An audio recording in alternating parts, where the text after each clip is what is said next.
Assalamualaikum warahmatullahi wabarakatuh. Salam sejahtera dan salam Malaysia Madani. Normala Othman nama diberi, hadir kemari mendeklamasikan puisi, bahasa jiwa bangsa, ciptaan sendiri, bersama-sama kita menikmati.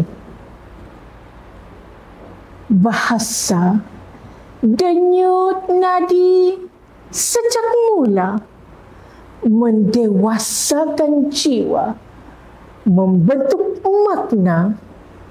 Bahasa terindah, warisan utama, mengalir di hati, membakar semangat bangsa.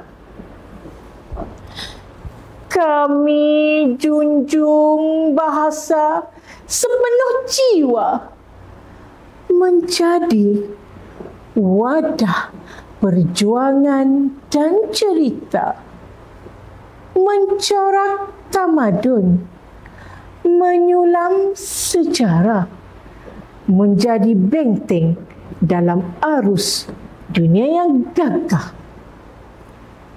Jagalah ia, peliharalah selalu, bersama menatang hingga ke penghujung waktu.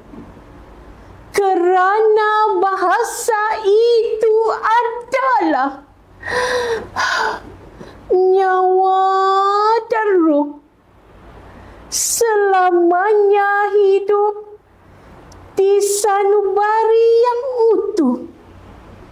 Itulah bahasa, itulah budaya, itulah jiwa, itulah bangsa.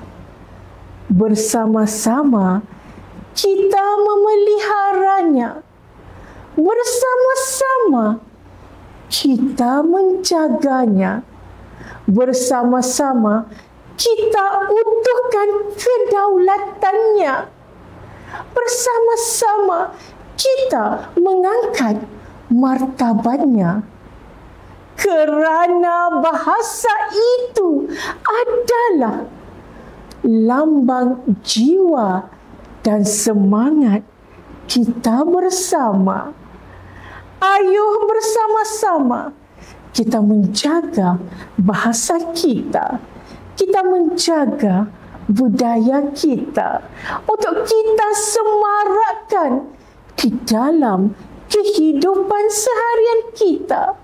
Bersama-sama kita utuhkannya. Bahasa jiwa bangsa selamanya di hati kita. Terima kasih.